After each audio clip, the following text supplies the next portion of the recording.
Pagkatapos naming magsimba, dalimitso kami gala dito sa SM City, Cebu.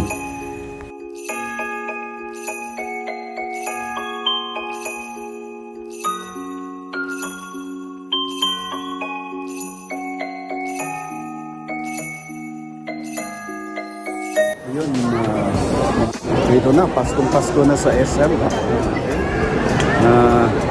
Makukuha, tuwang-tuwa ko, no? Dito natutuwa ang mga bata. Picture! Ang mga matatanda, mga idol. Tingnan nyo. Gustong ko.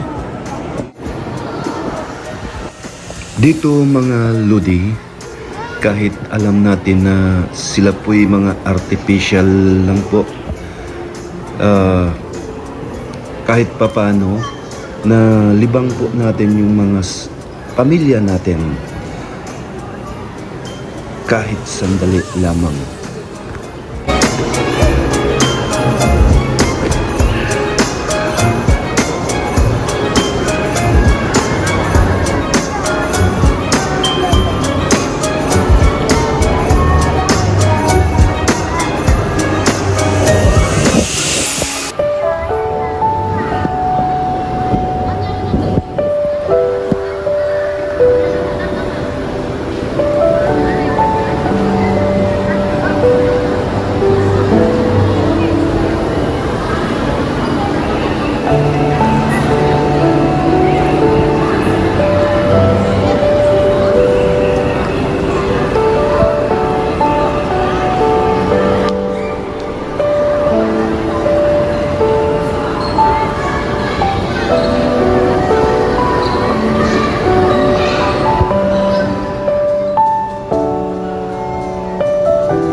Dito mga idol, talagang maramdaman mo at marinig mo na para kang nasa garden, isang garden po na napakaganda.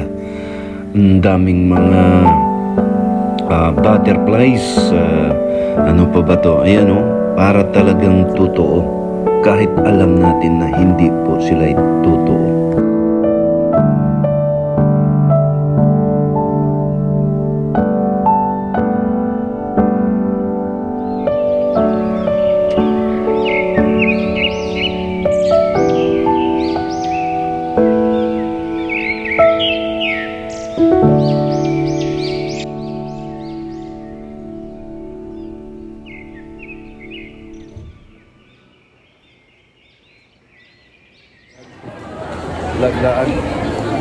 Laglaag sa SM.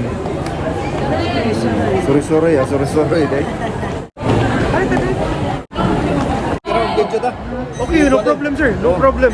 Agent, man nato dyan? Armand Anthony Reyes, sir. Ace. You can just call me Ace. Mr. Ace, Toyota Tabok.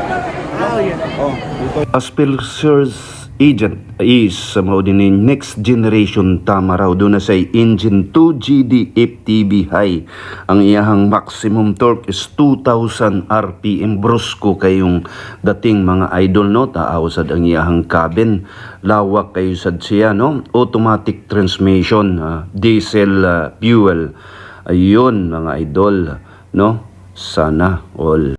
Ug ang iyang capacity mga idol, load capacity is 1.1 kilograms po, 1.1 ton. Pag exit po namin, lalabas na sana kami, tsimpong-tsimpo, sabi po nila, darating daw si Ate B, no? Nagpa-promote sa kanyang bagong movies. Ito po mga idol, ganitong mga Cebuano, no? Naagay artista, yung ring dayon, kuwan dayon, no? Magkagubot dayon ba? No? Full security, no? Nadagdag ko yung maglawas mga pound zero, secure din yung ilya. pila ray sugilanon manduhan din sila tanong mo diha kay abot na ato nang ablihan ang kuldahan. Ang ako sang asawa na excited kayo no kay lagi artista tanaw na to kung unsay mahitabo. Asa mo lang na ang asawa. Pero man, basta. Tu ara ning gawas na gyud si Ate B o si Kundrisi. Ingon ani gid tang mga Cebuano kay artista lagi magkaguliyang dayon. Ya parihar ba na to ra bagnaong?